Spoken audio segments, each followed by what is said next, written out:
Thank you, Rabbi, for that amazing introduction. And I want to thank Rabbi Chazak and all the incredible Jewish leaders who put together this series of shiurim to launch this new sefer. And it started with a vision. Right? About a year ago, Rabbi told me, I heard you're coming out with the sefer, would you like to do a tour? And I said, I was about to give a Chazak shiur, and I said, sure, we'll do a tour, of course we will. And it's a year later, Sof Ma'aseh Machshavat Tchila, we say every single Friday night in Lechadodi that anything that you want to create in reality has to originate in thought. You have to have vision. You have to have a vision for what you want to create. So I want to talk about the inner depth of the sefer, but I want to frame it with a story. And the story is of a carpenter. And this carpenter was passionate about his work and spent his whole life building houses, building homes. And he spent his life passionately building houses, and he was ready to retire. He's old. And it got to the point where he went over to his boss. And he said to his boss, I've enjoyed my life, I've enjoyed building homes, but I'm ready to call it quits, I'm ready to retire. I have enough saved up, and I'm ready to move on to the next stage of my life. And the boss smiled at him and said, listen, you've been our best worker. You've created something amazing here. Would you be able to do one more house? One more home? And if you do this one home, we'll definitely let you go. We're not going to stop you from retiring, but just one more house. He says, I really don't want to. I'm done. I don't have anything left in me. But the boss insists, and he says, listen, I just want one more home. Can you just do one more? So he says, okay, I'll do one more home. But he wasn't into it. Shoddy craftsmanship, wasn't passionate about it, didn't really do a good job. And out of his entire life's work, this is probably the lowest quality home he ever built. But he did his job. A couple months later, a year later, whatever it was, comes over to his boss and he says, I'm done, I finished. And it was weird because the boss was with every single person in the entire company. And they were all smiling, they were all happy, and they said, here you go. And the boss hands him the keys. And he says, this is your going away present. This is your going away present. This is your home. You just built your house. And he's crushed. And he thinks to himself, if I would have known that I was building my home, I would have put more effort in. I would have put more energy, more passion. I would have been focused. I would have created the most extraordinary home I've ever built. And now I get this piece of garbage because I didn't put my all into it. And very often, we fail to realize that we are actually building our homes. The Ramchal, the Maharal, Nefesh HaChaim, the Ramban, Rav Tzadok, they open up a very interesting sugya, which is misunderstood. Many people think that Olam Haba, the world to come, is for your neshama. Right? You do mitzvahs, you're Neved Hashem, you serve HaKadosh Baruch Hu, and at the end of your life, your neshama, your soul, your spiritual whatever, will experience Olam Haba, the world to come. But they all say the same thing. That Olam Haba is nothing other than experiencing you. It's experiencing the inner values, ideas, philosophy, the inner self, the inner mind, the inner consciousness you crafted and built in this world. You experience you. And we're all building our homes. And the question's like this. What stops people from becoming great?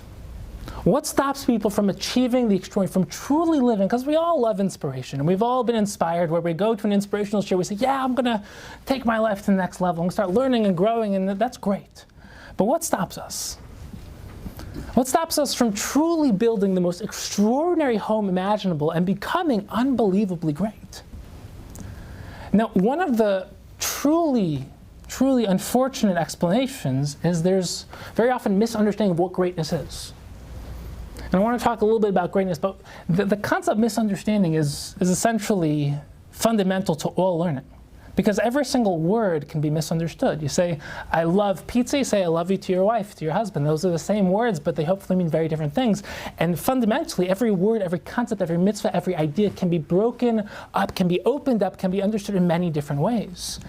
And when you don't open things up, you can have a very unhealthy understanding of an idea your entire life because you never open up to the possibility that could mean something more. Sure, just a Very interesting story. That I was recently, it was Friday afternoon, we realized we didn't have any challahs for Shabbos. So I ran to the supermarket and I tried to get some whole wheat challahs. And I was looking all around and there were no whole wheat challahs left. So I went over to one of the workers and I said, "Excuse me, do you happen to have any whole wheat challahs, in storage in the back that you can maybe give me?" And he looks at me, his eyes like shine. He's like, "Whole wheat? Yeah, of course, I can give you some whole wheat." So I said, "Okay, can you get it for me?" He says, "No, you can come with me." So I said, "Okay, get a little bit of a, insider's, view of the back of the supermarket. It's cool." So I go with him. And we go right past the kitchen, we go right past the storage area, and he starts taking me to the very back of the warehouse. And at this point I'm thinking, like, these are some very, well-hidden challahs. Like, why are the challahs in the back of the warehouse? And he takes me past all the offices, and he takes me up the stairs to the manager's office, and he knocks on the door. And just before the manager opened the door, I kind of read the name of the manager. His name was Howie. And he looks at me, he goes, "Howie?" And I had to explain to the manager that I was not looking for him, that I was looking for whole wheat challahs. And it was a very awkward conversation. I did not get the whole wheat challahs at the end. I had to go with the regular challahs. But that was a funny example of a simple miscommunication. You need written communication. Exactly, but written communication can be just as problematic because words are simply words. But the meaning that lies behind them can enter you into an entire world of abstraction where there are many layers of meaning. And greatness is a very, very profound idea, but many people define greatness as an objective standard. So, for example, in Western culture, in the capitalistic system, greatness is objective. You are either the best at what you do, and in which sense you are great, or you're not. You don't get points for trying, you don't get points for growth. No one's going to hire you because you're, so to speak, becoming a better version of yourself. They're going to hire you because you are going to get the results. In the NBA, in the NFL, in being a lawyer, being an accountant, being a doctor, it doesn't matter how much you want to grow. If you are a growth-oriented doctor and every single patient you see dies, you are not going to get a job. But in spiritual growth, greatness is completely subjective. And it's based on a very profound Gemara. The Gemara in Nida, the Aflam and Amabeis, says that when each of us were in the womb, we learned Kol HaTorah Kula, all of Torah. And right before we were born, the Malach who taught us all this Torah hit us on the mouth and made us forget it. It's a very strange Gemara. So the Vilna Gaon, Maharal, many of the, including many of the Rishonim, the Bali Machshava, they all ask the same question. If you're going to make us forget everything we learned in the womb, why does the Malach teach it to in the first place? Doesn't make any sense. So Vilna Gaon gives one of the most profound explanations. He says that you didn't lose it. You lost access to it. Why? Because what you were taught in the womb wasn't just Torah, Shevik, Sav. You weren't learning Chumash, you weren't learning Gemara. You were learning the meta-spiritual cosmic purpose of everything. You were shown all of reality with a crystal clear lens, including your unique purpose. You were shown who you were supposed to be, what you were designed to become, your role in this cosmic symphony called life. And you lost it because your job is to come into this world and earn it, and build it, and choose it, and create your home, so to speak, to create yourself. And so greatness isn't becoming great, it's becoming you. Truly striving is not about looking around. This is not a Torah example, but Michael Jordan was once asked, how do you become the best in the entire world? How do you do it? And he said, everyone else on the court wanted to be like me. I compared myself to no one. All I wanted to do was to be the best version of myself. I compared myself to who I was yesterday, every day. And so often it's so easy to look around at people who have amazing relationships, who are physically healthy, who are wealthy, who are intelligent, who are brilliant, who are learning, who are growing, who are happy, and we just want to be like them. And it's good to be inspired by other people, but true greatness is understanding who you are. It's self-awareness. That's why Shabbos, we talk about Olam Haba as experiencing who you are. Shabbos, the Gemara in Brachos Daf Nun Zayin says Shabbos is Me'ein Olam Haba. Why? Because on Shabbos, we don't just stop physical activity, we stop creative activity. That's why we don't do melacha on Shabbos. Melacha comes from the shorish malach, creative emanation. On Shabbos, we stop creating and we experience. It's a taste of experiencing who we are. And some people don't like being by themselves, especially when there's no external stimulus, because they have to confront who they really are, their own thoughts, their own inner world, their values, who they have become. And it can be uncomfortable if you're not growing, and if you're not thriving, and if you're not really pushing, and if there's nothing really inside. But when life becomes this extraordinary journey of growth, everything starts to change. And that's what I want to talk to you about today. I want to talk to you about some of the essential principles of why I wrote this Sefer, what this Sefer is, the journey to your ultimate self. Because the journey to your ultimate self is truly the journey to who you were back in the womb. And just as a little anecdote, the Gemara, the title of the Sefer is the journey to your ultimate self. Based on that Gemara, Nida Daf Lamed Beis, of our journey in this world is becoming who we're supposed to be. We're going back to our fetal state. And as I was giving shiurim on this and writing this, my father told me, it's very strange.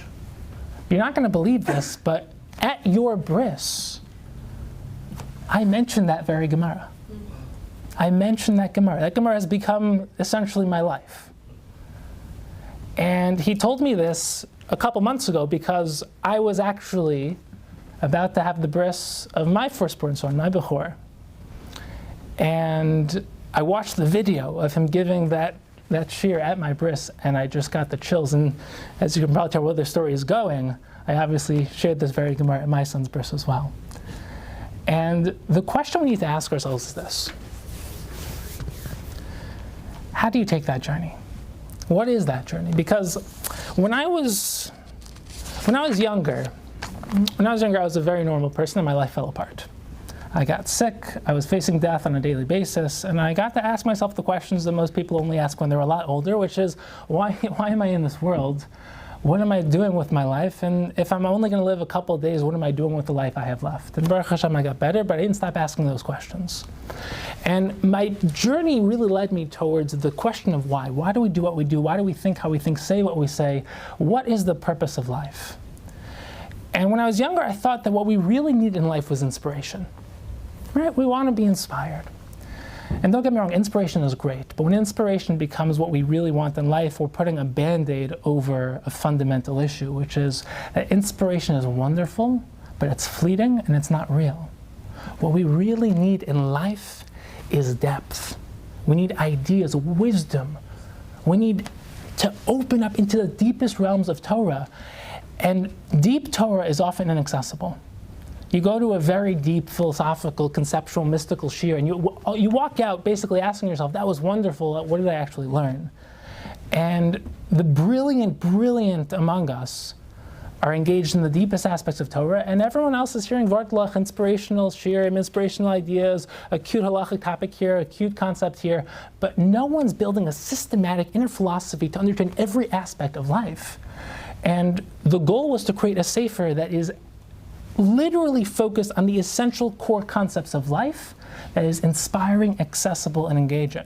And so every single chapter is introduced with an inspiring story that fundamentally frames the idea in the chapter. And it's broken up according to the parsha, because very often people read Machshavas Sfarim and they don't get past a couple pages because it's hard to orient yourself to break up a big sefer so that it's actually oriented to your trajectory through time. And then very often we read deep ideas and we end up saying, what did I actually learn?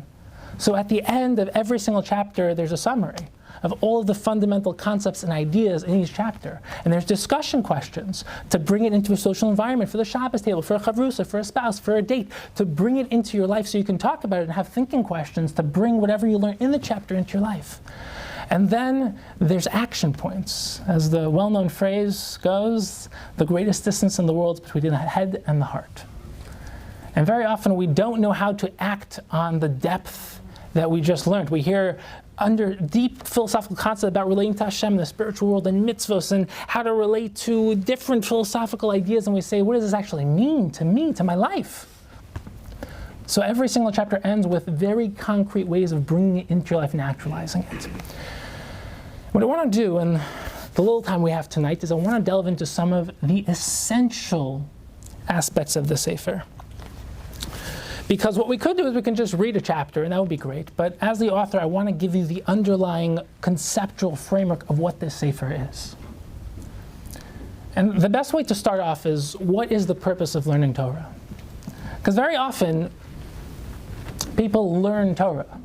And I I think that the biggest problem with academia, I've studied at Harvard, I've studied at University of Chicago, I've studied at YU, I've studied at many different universities. And academia is great, but it's fundamentally broken because it's an analytical pursuit. It's not designed to transform you. It's not designed to change how you think. It's not designed for you to live and experience the ideas. It's a purely intellectual endeavor. And very often people academically learn Torah. They're mekayim the mitzvah of Talmud Torah. You have a seder, a morning seder, you have a night seder, you have a chavrusa, you listen to a shiur while you cook, while you drive, whatever it is, so you feel good about yourself that you're learning Torah. But learning Torah, Talmud Torah, is supposed to be transformative. You're supposed to live Torah, think about Torah, breathe Torah, contemplate Torah. Torah is supposed to manifest in your life. It's supposed to permeate your life.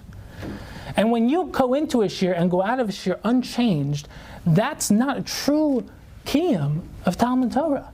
That's being mekayim, learning Torah, not living Torah. And I'll tell you, I love Baalei Teshuvah. I love Baalei Teshuvah. I'm from birth. I am not, about Teshuvah. You're not yet about Teshuvah. We'll get there. We'll get there. You jumped the gun. I'm from birth. Sorry about that. But it's all good. It's all good. You're on the right trajectory. When you give a shiur and people are heading in the right direction, jumping the gun, it means you're framing it in the right way. So, but I love Baalei Teshuvah. And the reason why I love Baalei Teshuvah is because they're always learning, always growing, always expanding, always pushing, always engaging in truly new ways of thinking. Because they know that they don't know. And very often when you hear, just simple ideas and concepts in Divrei Torah, and you hear it again and again and again, you come under the illusion that you know. And I guarantee you, once you start to realize that the purpose of learning is opening up every idea, every mitzvah, every concept, every gemara, every sugya, every makor, every single Rambam, every single Ramban, and deepening and deepening and deepening and questioning and relearning and rethinking and re-questioning and always re-engaging, always entering into different states of reality. Once you've engaged in that, you start to realize that you've never learned before until you start actually learning. And it's very vulnerable because it means that you have to be willing to give up how you currently see the world to see the world in a new way. And the more fundamental the concept, the more fundamental the transition will be. Because if you change the way you see one thing, that's okay. If you change the way you see the entire universe, that will change radically the way you experience all of life. And people are not open to true learning because they are so set in a comfort zone of the way they see the world. And if you want to really know how to learn, you have to start to open yourself up to the possibility of literally going on a journey into the unknown. That's the essential concept of the Sefer, because Avram was told Lech Lecha, but he wasn't told where he was supposed to go. He was told go. Lech Lecha also means go to yourself. The journey to yourself is a journey into the unknown.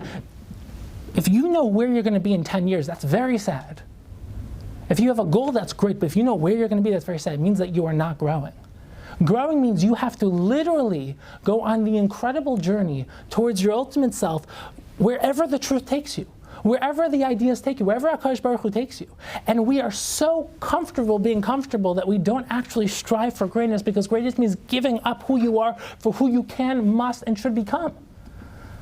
And that's an incredible journey to take, and that's the journey that so few people take, because the vulnerable journey, because one, it means that you have to admit that you don't yet know everything. Number two, it has to mean that you have to go through the discomfort of being a child again.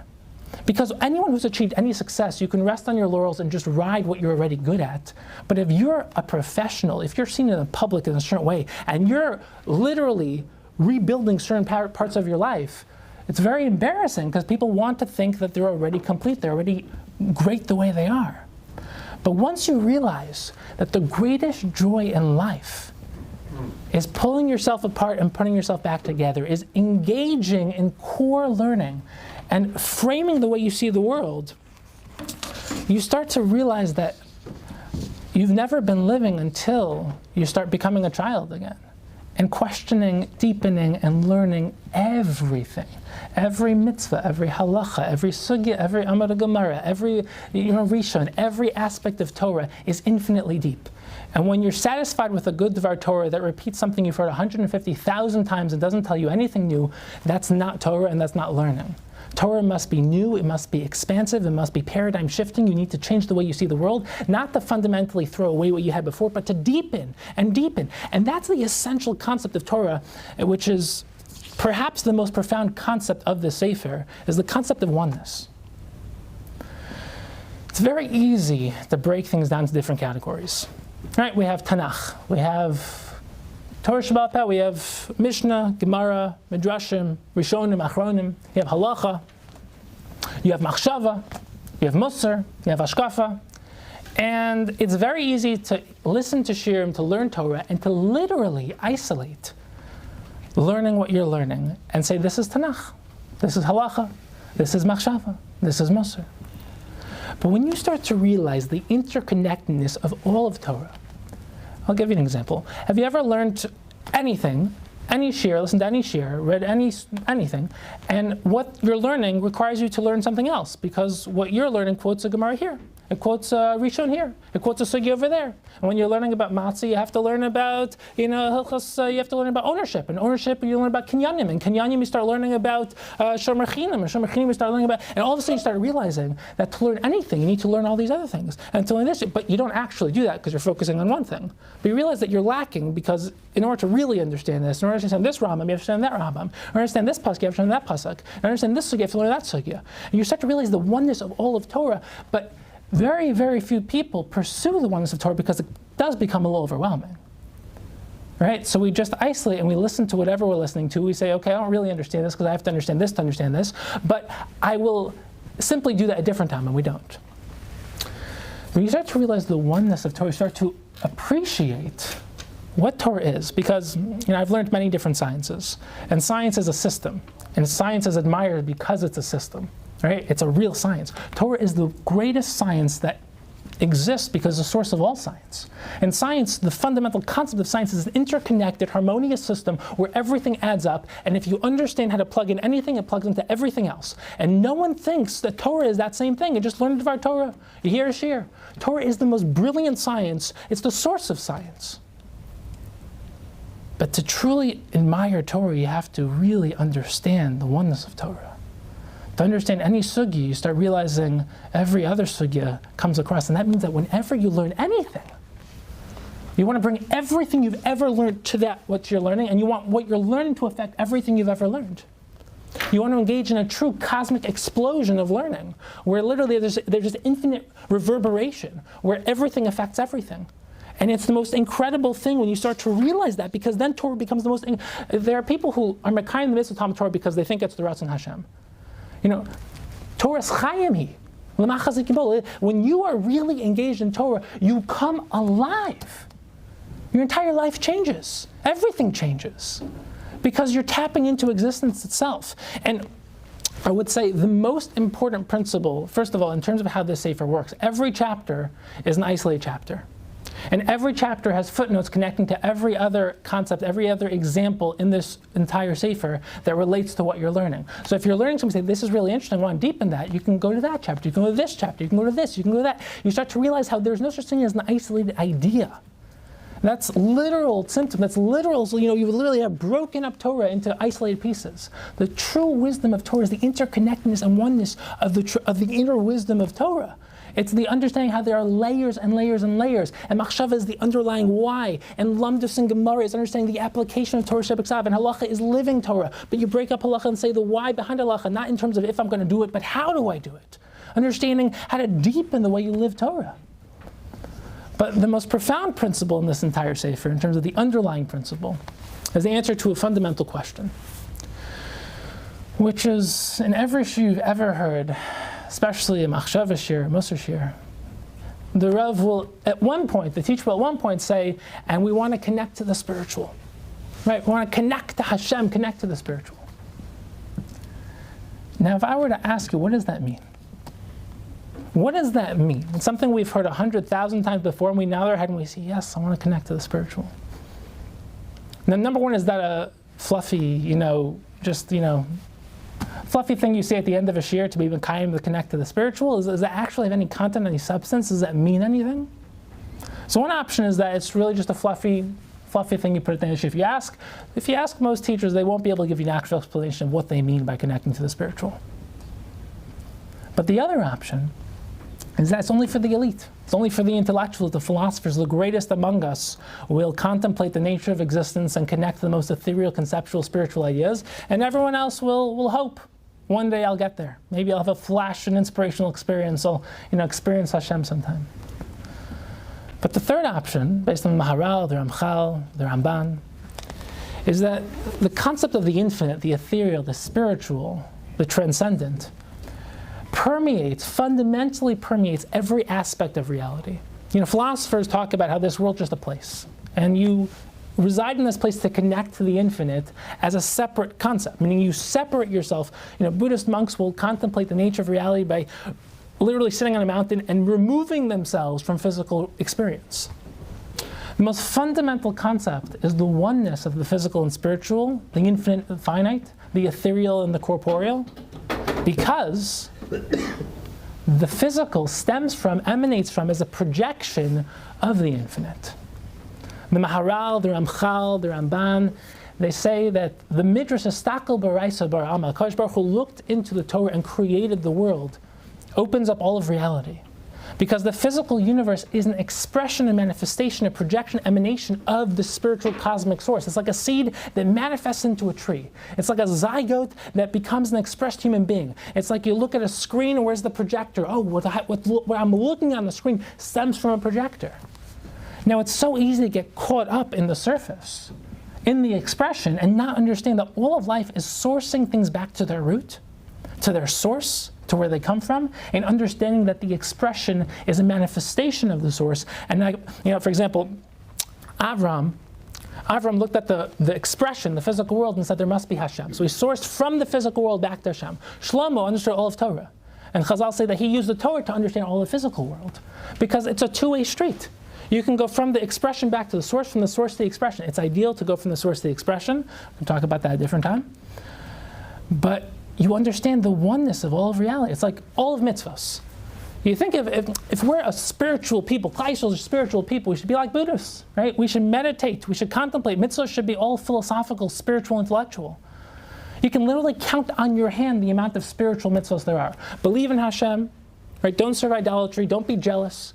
Every single mitzvah, except for a couple, are physical actions. Shake a lulav, eat matzah, wear tefillin.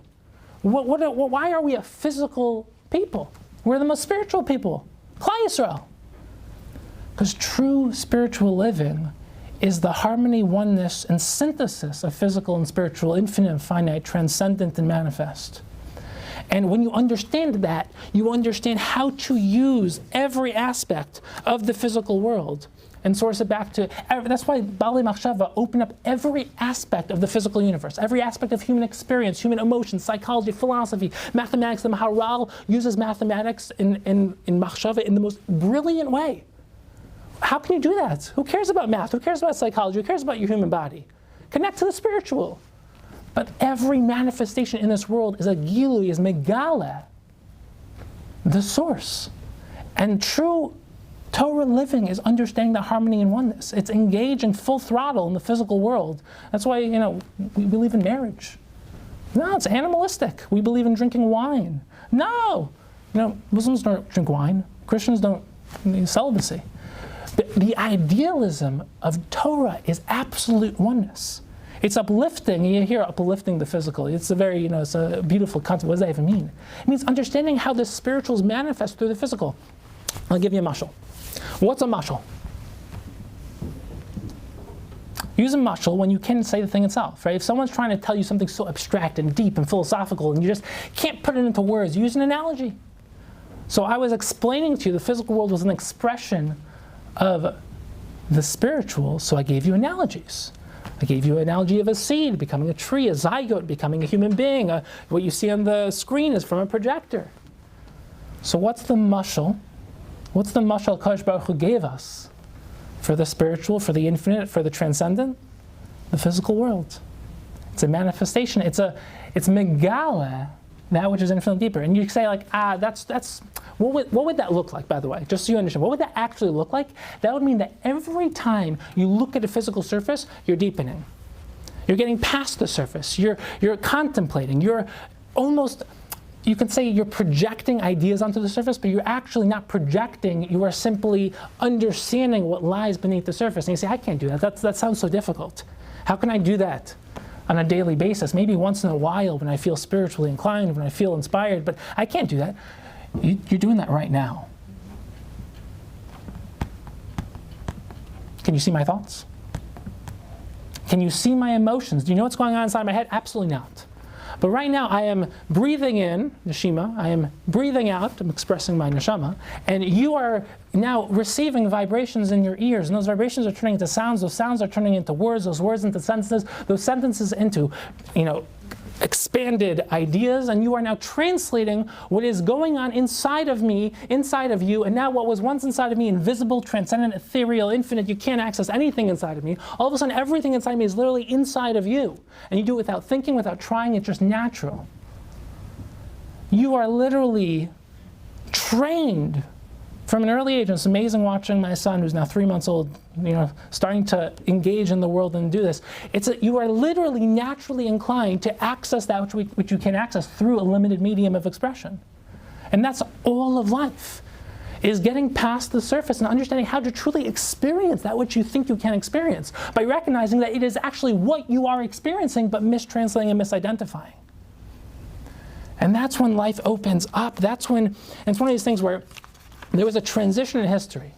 We started out in Jewish history with miracles and nevuah, and HaKadosh Baruch Hu took us out of Mitzrayim, was megala him to the world, as the Ramban explains, and you have the Makos and Kriyas Yamsuf, and it's incredible, and Torah, the man and the Miriam's well, and it's amazing, it's incredible, and then everything just disappeared. Purim, Hanukkah, hidden miracles. We moved to a new stage, and the Ramban explains that the Nisim Niglaim were megala Nisim Nistarim. Purim, we just experienced Purim Khatam, we're getting to Purim, no open miracle.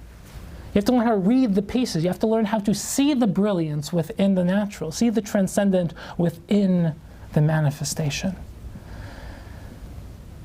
And if you want the most incredible example of this, Nefesh HaChaim explains that once HaKadosh Baruch Hu stopped openly revealing himself to the world, we have to, like the Ramban says, understand how to experience the miraculous within the natural, by realizing that everything is a miracle, by realizing that HaKadosh Baruch Hu didn't create the world a long time ago. Nefesh HaChaim is famous for saying that HaKadosh Baruch Hu creates the world constantly. Now you say, what does that mean? Well, think about it. Create someone inside your head. All right, give him a name, give him a face, give him personality, give him a background. Think about him. Let's call him Maishi. Now stop thinking about him. He doesn't exist. The only way he exists is if you continue thinking him into existence. Meaning you have to will him into existence for him to exist. We say every single day, HaKadosh Baruch Hu constantly creates the world. Hashem is constantly willing everything into existence. It didn't happen at one point in history. That's what the Ramban is explaining. The Nisim Niglaim, the open miracles of Mitzrayim, where Megal HaKadosh Baruch Hu, everything in the world is a miracle. And Einstein was famous for saying that you can view everything in the world as a miracle or nothing as a miracle. The choice is up to you. And think about that paradigm. I mean, we have choices of how to view the world. You can view the world as if everything is meaningful, or if nothing is meaningful. And if everything is meaningful, that's daunting, right? Because there's a lot of responsibility. That means everything you say, everything you think, everything you do, everything you eat, everything in your life is meaningful. Be careful what you do. And you can say, nothing in my life is meaningful. Okay. No responsibility, but your life is meaningless. I choose responsibility. I think everyone would choose responsibility. It's an idealistic way of living. It's hard, it's difficult, but if you do what's easy, your life will be hard. But if you do what's hard, your life will be easy. Because you start living with passion and purpose, and you start living with ideas. You start opening up yourself to the infinite possibility of what you can become. And so many people, they don't engage on a journey because they're scared. What if it's not for me? Right? What if I can't do it? And we'll close off. And I get the zechus to speak at conferences, at different companies, and it always works the same way. There's two microphones. One's up on the podium, and the other, the person who's introducing comes up and basically uses the microphone to introduce. And this time, I'll never forget, this guy came, and it was the CEO of the company. He comes up and he starts introducing. There's only one microphone in front. And he introduces me, I come up, and he doesn't hand me the microphone. And I'm thinking, like, what in the world? Like, I go for the other microphone, the other microphone's not there. Instead, he goes to the front and he turns to the audience and he says something I'll never forget. But I'll tell you in a second. The reason why I wrote this sefer is to help you on this journey to ultimate self, to open you up, to lead you into the deepest realms of Torah, to understand the deepest concepts, the ideas in the Maharal, the Ramchal, the Ramban, the sugyas that are often just disorganized and so cryptic and inaccessible. And I'll tell you, the way I wrote this sefer, by the way, is when I was younger, I started realizing that I want to write everything down. Everything. So every shiur I heard, every sefer I read, every book I read, everything I listened to, every idea I had when I was exercising, when I was showering, when I was in my bed, I would constantly be writing everything down. And then I started realizing that there are so many inner contradictions in what I had previously believed. So I started realizing once you get everything outside your head, you can actually see who you are. And so many people, they have all this clutter in their head because there's just so much inside. There's no organizing system. So I started to organize everything. I started to build categories, open up every sugya, and I used Microsoft OneNote, and I connected every topic to every other topic. Every Gemara I was learning to every other Gemara I was learning. Every single question I would have files for everything, every question, every idea, every concept, every source, everything. And I started interconnecting it all together. And machshava, and lamdus, and Gemara Be'in, and medical halacha, and psychology, and philosophy, and Tanakh, and Mishnayos, and Musar, and Hashkafa. And I started to synergize and synthesize everything together. And then I started to realize that some concepts come up more often than others. And some concepts are more fundamental than others. And I realized that there's a hierarchy of truth, a hierarchy of wisdom, a hierarchy of ideas, and that some ideas are so fundamental, they're so core, they're manifest within everything. Like the oneness of Hashem, like the connection between the physical and spiritual, like the concept of purpose, the concept of mission-driven life. And you start to realize which ideas are unique expressions. Like each mitzvah is a very specific concept, a very specific idea. It's obviously connected to everything, but it's specific. And then core fundamental concepts which are manifest within almost every mitzvah, within almost every sugya in life. You start to realize how wisdom works. You start to realize it's almost like a tree. We have a trunk which is so core, it's literally the source of it all. And then you start to realize that there are branches that come out. And those branches have smaller branches. Those branches have smaller branches. And then there are leaves, which you can call mitzvahs, you can call manifest expressions. And Rav Chanan Wasserman will often ask, what would you rather have? 100,000 books or 1,000 books? So you think 100,000 books. He said, it depends if you have a filing system. You have 100,000 books and no filing system, you have no books. You ain't going to find anything. If you understand how to organize, if you understand how to break things down and understand how they work, you have to realize that you want core principles. There are Ramchal says in almost every sefer he writes, you want klalim, not pratim. You don't want specific applications in life. You want to understand principles, concepts, ideas, because one idea has thousands of expressions. Collect ideas, concepts, paradigms, perspectives, fundamental philosophical paradigms will give you the most underlying ability to transform everything. You learn how to think in a nuanced way. It's not A or B or C. You understand the spectrum of a sugya, how to think in an abstraction, how to think in a very nuanced way, while still appreciating other people's approaches. You start to realize how to think, not just what to think. And that's a gift that's invaluable. You just can't put a price tag on that. And the purpose of the sefer is to give you ideas, principles, concepts, give you avenues of thinking, to talk about ideas, to give you things to really ponder, to change the way you see the world, and to then connect it to everything else in the sefer, and to help you transform the way you learn anything, whether you're learning Gemara, Machshava, Musar, Halacha, whether you're just listening to a shiur in the car, to just start thriving and living a thought-out life. And as I said, it's broken up according to the parsha. There are summaries after every chapter. Every single chapter has discussion questions. There are action points so you can really live these ideas. And as you can probably tell, there's a little bit of a problem with the setup of this shiur, right? Because there's something missing. What's missing?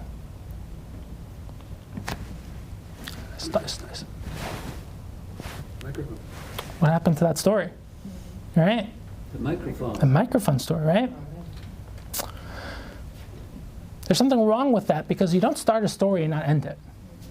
You don't start telling a joke and not give a punchline.